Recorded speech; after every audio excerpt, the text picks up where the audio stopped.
எல்லோருக்கும் வணக்கம். மாரி செல்வராஜ் என்கிற பெயரை முன்வைத்து இந்த நகரத்தில் நடந்து கொண்டிருக்கும் அத்தனை பாராட்டுகளும் அத்தனை மரியாதைகளும் ராம் என்ற ஒற்றை சொல் மனிதர்களுடன் கடலில் பேசுகிறார்.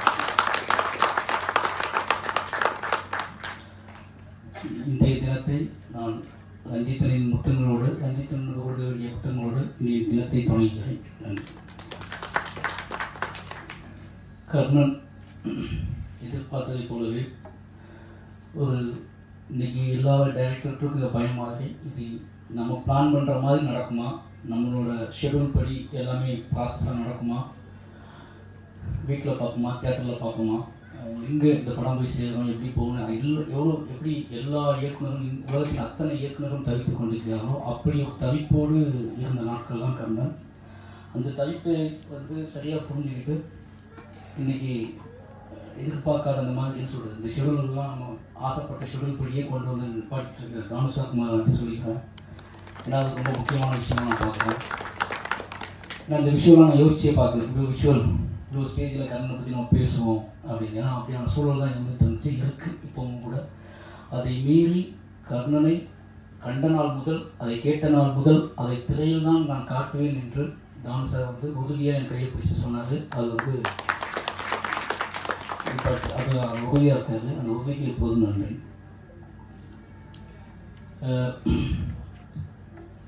இது என்ன பிரச்சனை அப்படின்னா, ரெண்டாவது படம் தானே எமோஷனல் ஆகாமல் பேசலாமேன்னு தோணும். அது எமோஷனல் கிடையாது. நம்ம உருவாக்குற கதைகள், அது ஏற்படுத்த போகிற தாக்கங்கள், அது முதல்ல எனக்கு என்ன மாதிரியான தாக்கத்தை ஏற்படுத்துது அப்படிங்கிறத வச்சு தான் நான் போர்ட்ரேட் பண்ணியிருக்கேன். இப்போ நான் இவ்வளோ நேரம் இந்த மேடையில் இருக்கும்போது கூட எனக்கு மண்டைக்குள்ள ஓடிட்டு இருந்தது என்ன அப்படின்னா, இந்த படம் ரிலீஸ் ஆனதுக்கப்புறம் நம்ம உருவாக்க அந்த கதாபாத்திரங்களை என்னவா ரிசீவ் பண்ணிக்குவாங்க அப்படிங்கிறது தான். அந்த பதட்டம் நான் வேறு எந்த பதட்டமே கிடையாது. ஸ்டேஜ் பதட்டமோ எதுவுமே கிடையாது. ஒரு நாய்க்குட்டியை வச்சு என்னோடய பரிணாமங்களை நான் காமிச்ச மாதிரி இந்த கதையை ஒரு நிறைய கடவுள்களை வைத்து இந்த கதையை நான் கையாண்டுருக்கேன். அதனால தான் அந்த பதட்டம். கடவுள்களை வைத்து ஒரு சமூக நீதியை பேச முயல்வது அப்படிங்கிறது ஒரு பெரிய விஷயமாக நான் பார்க்குறேன். அதனால தான் இவ்வளோ பதட்டத்துக்குமான மெயின் காரணம் இந்த படத்துக்குள்ள கடவுள்கள் முக்கியமான பங்காற்றியிருக்காங்க. அந்த பதட்டம் தான் இங்கே தொட்டிக்கிட்டு இருக்கு. முதல்ல தனுஷ் சார் அன்பிலீவபிள். என்னால் இந்த நியூஸை நம்பவே முடியல. ஒரு நாள் ஃபோன் வந்துச்சு. ஃபோன் எடுத்தால் நான் தனுஷ் பேசுகிறேன் அப்படின்னா அதை ரெகனைஸ் பண்ணுறதுக்கு எனக்கு டைம் எடுத்துச்சு. தனுஷ் அப்படின்னு நான் சொன்னேன். எஸ், தனுஷ் தான் பேசுகிறேன். மாரி செல்வராஜ் சொன்னேன். பயங்கர சந்தோஷம் எனக்கு. சந்தோஷ் சார் அவங்க நம்பர் கொடுத்தாரு.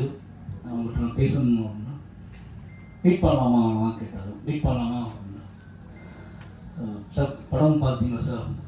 இல்லை, படம்லாம் பார்க்கல. பட் நான் உங்களோட பாட்டு நான் சந்தோஷ் சாரோட ஸ்டுடியோவில் கேட்டேன். மீட் பண்ணலாம் அப்படின்னா மீட் பண்ண போனேன். வெயிட் பண்ணிவிட்டு படம் ரிலீஸ் ஆகி ஒரு 10 days நடக்குது எல்லாமே. சந்தோஷ் சாரும் மீனும் உங்களை பற்றி நிறைய சொன்னாங்க. உங்களை பாட்டு போட்டு காமிச்சாங்க. அப்போ இந்த 10 days அவங்கள பற்றி பேசிகிட்டே இருக்காங்க. நிறைய பேர் பார்க்க மனிதர்கள்லாம் பேசிகிட்டே இருக்காங்க. அப்போ எனக்கு உங்களை பார்க்கணுன்னு தோணுச்சு. நம்ம ஏதாவது கதை இருந்தால் பண்ணலாம், சேர்ந்து பண்ணலாம் அப்படின்னு சொன்னாங்க. கதையெல்லாம் வச்சுக்கலான்னு சொன்னேன். நான் வச்சுருக்க அத்தனை கதையுமே நீங்கள் தான் நடிக்க முடியும் அப்படின்னு சொன்னேன். பரியர்மமான அவங்க நினச்சா சார் எழுதுனேன் அப்படின்னா, நல்லவே நீங்கள் என்னை பார்க்கலாம் அப்படின்னாரு. ஏன் சார் அப்படின்னா, இல்லை அதை யார் செய்ய வேண்டுமோ அது எப்படி வரணுமோ அப்படி வந்திருக்கு. நான் நான் என்ன பண்ணியிருப்பீங்கன்னு எனக்கு தெரியல. ஆனால் அந்த படம் அதோட தேவையே ஒரு விஷயத்தை கரெக்டாக பண்ணியிருக்கு. நல்ல வேலை நீங்கள் 2வது மீட் பண்ணீங்க அப்படின்னு சொன்னார். அது எனக்கு பிடிச்சிருந்துச்சு.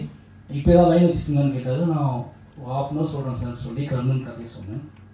சொல்லி முடித்த உடனே ரொம்ப நல்லா இருக்குன்னு சொல்லிட்டு ஒரு 3-4 ப்ரொடியூசர் பேர் சொன்னார். உங்களுக்கு யார் பெட்டராக தெரியும்னு சொன்னார். முதல் ப்ரொடியூசராக தானுஷா பேர் சொன்னார். நான் அப்போவே மைண்டில் லாக் பண்ணிக்கிட்டேன். தானுஷா ஓகே சார் அப்படின்னா, பட் நீ தானுஷா போய் பாருங்க அப்படின்னு சொன்னார். நான் சொன்னேன், சார் ஓகே பண்ணிட்டீங்களா அப்படின்னு கேட்டேன். நம்ப மாட்டீங்களா அப்படின்னு சொல்லிட்டு அவரே ஃபோன் எடுத்து என் முன்னாடி, சார் நான் மாரி செல்வராஜ் மீட் பண்ணேன், ஒரு கதை எனக்கு பிடிச்சிருக்கு, நீங்கள் வருவாரு, நீங்கள் ஓகே பண்ணிடுவாங்க, நான் ஸ்டார்ட் பண்ணிக்கலாம் அப்படின்னு. போதுமா அப்படின்னு சொன்னார். எனக்கு அந்த நிமிடங்களை நம்பவே முடியல. ஏன் இன்னும் நெர்வஸாக இருக்கீங்க அப்படின்னு கேட்டார். இல்லை சார் எனக்கு நம்ப முடியல, 1/2 hour கதை சொன்னேன், ஓகே பண்ணிட்டீங்க அப்படின்னு. அப்படி தான் நடக்கும். நல்ல விஷயங்கள் வந்து இப்படி தான் டக்குன்னு தொடங்கிடும், டவுட்டே இருக்காது போங்க அப்படின்னு சொன்னார். அப்போ நான் கிளம்பி டான்ஸை பார்க்க வந்தோடனே செம்ம கதைப்பா அப்படின்னாரு. கதையே சொல்லி சார் உங்ககிட்ட அப்படின்னா, தம்பி சொல்லிடுச்சுப்பா அப்படின்னாரு. அப்போ தான் யோசிச்சிச்சு, ஓகே நம்ம ப்ராசஸ் ஆகிட்டோம் போல இருக்கு அப்படின்னு சொல்லி. அப்போ நான் கதையை சொல்லணும், இல்லைப்பா இல்லை தம்பி சொல்லிடுச்சுப்பா, அந்த முதல் சீன் சொல்லலாம்ப்பா, அதுலேயும் நான் முதல் சீன் தம்பியை சொல்லிட்டாருப்பா அப்படின்னு சொன்னார் அவர். சரிங்க சார் நானும் விட்டு சொல்கிறேங்க சார் அப்படின்னு சொன்னேன். சரி சொல்லுப்பா அப்படின்னு சொன்னார். நான் கதையை சொன்னேன். கதை சொன்னோடனே அவர் சொன்னார் சூப்பர்ப்பா அப்படின்னு சொல்லி அடுத்த செகண்ட் அவரும் அதே மாதிரி தான் ஒன்று ஆரம்பிச்சிடலாம்ப்பா, நீ தம்பி நீயும் சேர்ந்து என்ன பண்ணுறீங்களோ பண்ணுங்கள், இதை ஸ்டார்ட் பண்ணிக்கோங்க, என்ன கேட்டாலும் நான் பண்ணி கொடுக்குறேன். அவரும் ஒன்றே ஒன்று சொன்னார், தனுஷ் சார் சொன்னது தான் அவரும் சொன்னார்.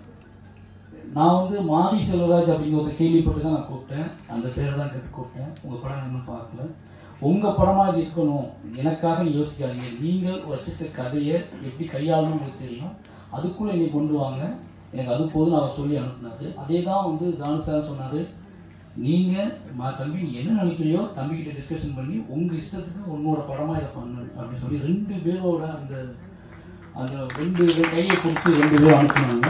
இது வந்து எனக்கு எப்படி சொல்லணும்னா, என்னையும் நான் யோசிக்கிறேன், என்னைய மாதிரியான வாழ்வு முறையிலிருந்து வெளியே வரக்கூடிய கலைஞர்களுக்கு இது ஒரு பெரிய விஷயம். இது வந்து கிட்டத்தட்ட போனால் கரியர் பெருமாள் எல்லாம் சொல்லுவாங்க இண்டிபெண்டன்ட் மியூசிக் அப்படின்னு. கரியர் பெருமாள் ஒரு இண்டிபெண்டன்ட் ஃபிலிம் தான். இண்டிபெண்டன்ட் அப்படிங்கிறது என்னன்னா தனியாக போய் பண்ணுறது இல்லை, சுதந்திரமான திரைக்கதை, சுதந்திரமான எண்ணங்களோட பண்ணுறது தான் இண்டிபெண்டன்ட். ஓகேங்களா? அப்படி இண்டிபெண்ட்டாக பண்ண படம் பதிகர்ணன். முழுக்க ஒரு கலைஞனோட முழு சுதந்திரத்தையும் அக்செப்ட் பண்ணி இந்த படத்தை பண்ணதுக்கு என்னோட ப்ரொடியூசரும் என்னோட ஹீரோவும் ரசித்து என்னை சப்போர்ட் பண்ணுவாங்க. ஒரு நாள் கூட வந்து இதை எனக்கு எப்படி எக்ஸ்ப்ளோர் பண்ணணும்னு தெரியல. ஒரு நாள் கூட அவங்க வந்து இங்கே வந்து என்ன காமிச்சாலும், எப்படி என் மனைவி வந்து நான் என்ன பேசினாலும் ரசிப்பாங்களோ அது மாதிரி 2 பேரும் நான் என்ன பேசணும் எப்பா அப்படிதான் சார் அப்படின்னு. ஏன்னா எனக்கு ஆச்சரியமா இருக்கும், என்னடா இது நம்ம டக்குன்னு ஓகே பண்ணிடுறாங்க, நம்ம வந்து அடுத்த கட்டத்துக்கு போக முடியாத போல இருக்கு அப்படின்னு சொல்லி டக்குன்னு ஓகே பண்ணிடுறாங்க. Super okay. இதனால இந்த படம் வந்து தொடங்குறதுலேருந்து எனக்கு வந்து இந்த மாதிரி ஒரு கதையை ரெடி பண்ணியிருக்கோம், இந்த கதையை எப்படி கொண்டு மக்கள்கிட்ட சேர்க்க போகிறோம், இது 2வது படம். இந்த பயம்லாம் இருந்த பயத்தை தனுஷ் சாரும் தானு சாரும் தான் கம்ப்ளீட் பண்ணாங்க. நீ எடுத்து முடிச்சுட்டு வா நான் இருக்குன்னு தானு சார் சொல்கிறாரு, நீங்கள் எடுங்க நான் இருக்குன்னு தனுஷ் சார் சொல்கிறாரு. அப்படி தான் அந்த படம் ஸ்டார்ட் ஆச்சு. இப்போது திருநெல்வேலியில் ஒரு வில்லேஜில் கிரியேட் பண்ணணும், திருநெல்வேலி மாதிரியான ஊர். அந்த கதை 1997 நடக்கக்கூடிய கதை. இந்த கதையை எப்படி உருவாக்கலாம் அப்படின்னு. ஏன்னா பிரச்சனை என்னன்னா, நான் ஏன் ரொம்ப நேரம் பேசுகிறேன்னு வச்சுக்கோங்க, தப்பாக வச்சுக்காதீங்க. இங்கே இருக்கவங்க யாருமே பேச மாட்டாங்கன்னு முன்னாடியே தெரியும். ஏன்னா அவங்களுக்கு அவ்வளோதான் நான் காமிச்சிருக்கேன், அவங்களுக்கு அவ்வளோதான் விஷயங்கள் இருக்குது. இப்போ போனாலும் அடுத்த இன்டர்வியூ கூப்பிடுவாங்க, எல்லாருமே கூப்பிடுவாங்க. இதுலேயே முதலே பேசினோம்னா பிரச்சனை முடிஞ்சுன்னு நினைக்கிறேன். இல்லைன்னா இப்போ என்ன பிரச்சனைனா, ஒரு 55 கதை சுற்றிக்கிட்டு இருக்கு, கர்ணனோட கதை இதுதான்னு சொல்லி, சரிங்களா? அதனால தான் நான் வந்து கொஞ்சம் டைம் எடுத்து பேசிக்கிறேன். ஏன் அப்படின்னா, அந்த கதையை எப்படி உருவாக்க போகிறோம் அப்படி எனக்கு ஒரு பெரிய பயம். நான் அந்த செர்டிஃபிகேட்லாம் போட்டு ஒர்க் பண்ணது கிடையாது. எங்கள் டைரக்டர் ஒன்று ஒர்க் பண்ணியிருக்கேன், நான் அங்கேயும் பெருசாக இது வரைக்கும் நான் கூட 12 வருஷம் ட்ராவல் பண்ணியிருக்கேன். 12 வருஷம் ட்ராவல் பண்ணதில் ஒரே ஒரு வீடு தான் செட்டு போட்டிருக்கோம். நாங்கள் அந்த ஒரு வீடு செட்டு போட்டால் தான் நான் பார்த்துருக்கேன். ஒரு செட்டு போட்டு படம் பண்ணாங்கும்போது எவ்வளோ செட்டு தம்பி, எவ்வளோ வீடு தம்பி அப்படின்னு தானே சார் கேட்டால், ஒரு 100 வீடு போடணும் சார், ஒரு 100 வீடு ஒரு கிராமத்தை அப்படி உருவாக்கணும்.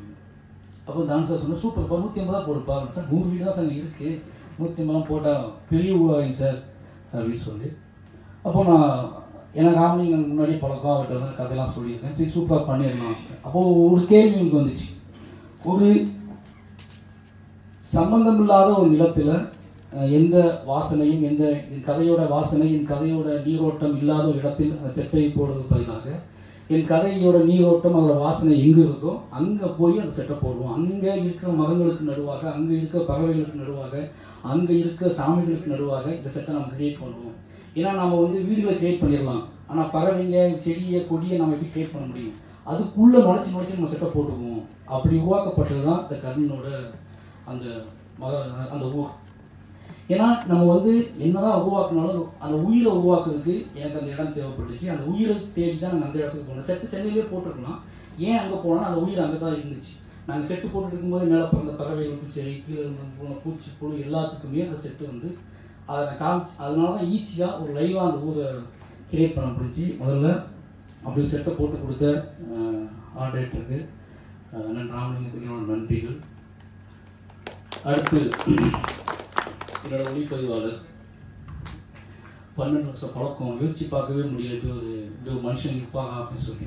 ஏன்னா சும்மா இனிமே ஆட்களுக்கு என்ன பிரச்சனை நடக்கும்னா, நான் என்னோட தேவையை தான் நான் கேட்பேன் எல்லா டீமும். இது வரைக்கும் நான் வந்து என்னோட கேரியரும் நான் இதாக சொல்லுவேன். என்னோட பர்சனலுக்காக நான் யாருமே கோவப்பட்டதே கிடையாது, யார்ட்டையும் வருத்தப்பட்டதும் கிடையாது. பட் ஆனால் என்னோட களத்தில் நான் நிற்கும்போது, என்னோட களத்தை நான் வந்து உருவாக்கி கொண்டிருக்கும்போது, நான் களத்தில் நான் நிற்கும்போது நான் என்னை விட பல மடங்கு எதை சொல்கிறது ஒரு உக்கிரத்தோடு தான் இருந்திருக்கேன். எனக்கு நல்லா தெரியும். அந்த உக்கிரத்தின் வழி நான் என்ன கேட்டாலும் அதை வந்து புரிந்து கொள்ளக்கூடிய மனிதர்களை தான் நான் செலக்ட் பண்ணியிருக்கேன். இந்த படத்தில் இவங்கலாம் ஏன் செலக்ட் பண்ண அப்படின்னு கேட்டால், நான் முதல் மீட்டில் வந்து அவங்க நல்லா நடிப்பாங்களா, நல்லா பண்ணுவாங்களா நான் பார்த்ததே கிடையாது. இது பெஸ்ட் ஹியூமனாக இருக்காங்களா, அவங்க வந்து குறைந்தபட்ச சினிமாவை பற்றி, ஆர்ட் ஃபார்மை பற்றி ஒரு புரிதல் இருக்கா அவங்ககிட்ட, எந்த படம் அவங்களுக்கு பிடிக்குது, எந்த படம் அவங்களுக்கு பிடிக்கல, அவங்களுக்கு பிடிச்ச இயக்குநர்கள் யார், அவங்க சினிமாவை பற்றி, சினிமாங்கிற அந்த வெளிச்சத்தை என்னவா கேப்சர் பண்ண ட்ரை பண்ணுறாங்க அப்படிங்கிறத பார்த்து தான் நான் வந்து நடிகர்களை செலக்ட் பண்ணுவேன். ஏன்னா என்னோட களத்தில் என்ன வேணாலும் நடக்கலாம், என்ன வேணாலும் மாறுதல் நடக்கும், அடுத்த செகண்ட் ஒரு விஷயம் நடக்கலாம். அதுக்கெல்லாம் அடாப்ட் ஆகக்கூடிய, அதை புரிந்து கொள்ளக்கூடிய, அதை என்ஜாய் பண்ணக்கூடிய நடிகர்கள், டெக்னீஷியன் தான் எனக்கு தேவைப்பட்டாங்க. அதனால் நான் அப்படி பார்த்து அவங்க சினிமாவே தெரியாத கூட பரவாயில்ல, ஆனால் அவங்கக்கிட்ட ஒரு நேர்மை இருக்குன்னு ஆசைப்படுவேன். இந்த நேர்மை வந்து என்ன நேர்மைனா, எதுக்காக இங்கே வந்து ஒரு பிரச்சனை உருவாகுது, எதுக்காக கோபங்கள் வருது, எதுக்காக சலசலப்புகள் உருவாகுதுலாம் புரிஞ்சுக்கிட்டு அதுக்குள்ளே மேனேஜ் பண்ணி தன்னுடைய எஃபர்ட்டை போடக்கூடிய மனிதர்கள் தேவைப்பட்டாங்க. இப்படி தான் நான் வேலை பார்த்துருக்கேன். இப்படி என்னோட 12 வருஷம் நான் அசிஸ்டன்ட் ரைட்டர் ஆஃபீஸ் பாயாக இருக்கும்போது எனக்கு வந்து ஈஸ்வர் சார் கேமராமேனாக தெரியும். ஒரு ஆஃபீஸ் பாயில் தான் நான் அவரை பழகிட்டு வரேன். ஒரு ஆஃபீஸ் பாயை நான் அவரை பேச ஆரம்பிக்கிறேன், அப்போ அசிஸ்டன்ட் ரைட்டராக பேச ஆரம்பிக்கிறேன். அப்போ இப்படிப்பட்ட நான் பழகினேன். நான் அவர் என்னோட இவ்வளோ டிஸ்டன்ஸ் இருக்குது. இந்த டிஸ்டன்ஸில் என்னோட ட்ராவல் பண்ணது வந்து என்னால் நம்பவே முடியல. ஏன்னா எனக்கு தெரியும் மனிதர்களை பற்றி, மனிதர்கள் என்னோடு உருவாடி கொண்டிருப்பதை பற்றி, மனிதர்கள் என்னோடு முரண்பட்டிருப்பதை பற்றி எனக்கு நல்லா தெரியும். ஆனால் இத்தனை வயசு வித்தியாசத்தோட ஒருத்தர் தப்பாக இருந்துச்சு சார், வயசுன்னு அவர் இது மாதிரி நல்லா பேசுவீங்க, அந்த கோடை மட்டும் போட்டுவிட்டு போயிட்டீங்க.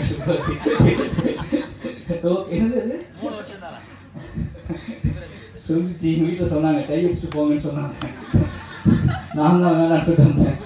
அதாவது வந்து இவ்வளோ கிராஃப்ட் உள்ள ஒருத்தர் என்ஜாய் லவ் பண்ணி வந்து, நான் உண்மையாக கோவப்பட்டிருக்கேன், இடத்துல அவரை கோவப்பட்டிருக்கேன், டென்ஷனாக ஆகிருக்கேன். சார் வாங்க சார் போகலாம் சார் சொல்லுவேன்.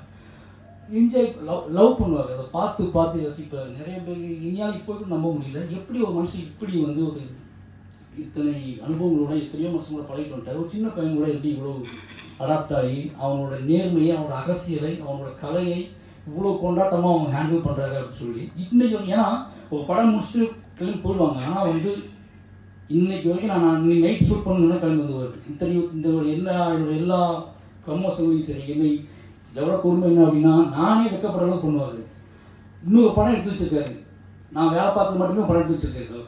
அது என்ன பண்ண போவாங்க எனக்கும் தெரியல. அதாவது நான் வேலை பார்த்து அலெக்ஸா எடுத்து வச்சிருக்கேன், யாருக்கும் தெரியாமல். இது என்னடா ஃபுட்டேஜ் அப்படின்னு கேட்டால், இது கூட நீங்கள் பண்ணுது அப்படின்றது. யார் எடுத்து வச்சா? கேமராமேன் எடுத்து வச்சிருக்காரு அப்படின்னு. ஏன்னா அவ்வளோ என்னோட எல்லா விஷயத்தையும் புரிந்து கொண்டு, நான் நினைப்பதற்கு முன்பாகவே டக்குன்னு அடுத்த செகண்டே நான் வந்து கேமரா மாற்றிக்கோங்க அப்படின்னு சொல்லுவேன். அவர் வச்சுருப்பாரு, இல்லை சார் இங்கே பண்ணிக்கலாம் சார், நம்ம இதை பண்ணிட்டு போயிடலாம் சார்னா டக்குன்னு எடுத்துகிட்டு வந்து அந்த ஷார்ட்டை நான் ஏன் வச்சேங்கிறத எடுத்துகிட்டு போய் கண்டுபிடிச்சிருவேன். ஏன் வச்சேன்னு தெரியாமல் எடுத்துகிட்டு இருப்பாரு. அதுக்கப்புறம் அந்த ஷார்ட் முடியறதுக்குள்ளாகவே அந்த ஷார்ட்டோட அதிசயத்தை, அந்த ஷார்ட்டோட விஷுவலை கண்டுபிடிச்சிட்டு சார் மாதிரி சூப்பர் செல்வம் அப்படின்னா செல்வம் என்று நினைக்கக்கூடிய மிக சொப்ப நெருக்கமான மனிதர்களோட அவர் ஒருத்தர். அந்த நன்றி எப்போதுமே எனக்கு இருக்கும். ஏன்னா இந்த படத்தை நான் நினைத்தது போலவே என் கனவில் தோன்றிய அத்தனை கலர்ஸோட, என் கனவில் தோன்றிய அத்தனை உயிர்ப்போட இந்த காட்சிகளை முன்னாடி கொண்டு சேர்த்ததுக்கு அவருக்கு என்றைக்குமே நன்றி.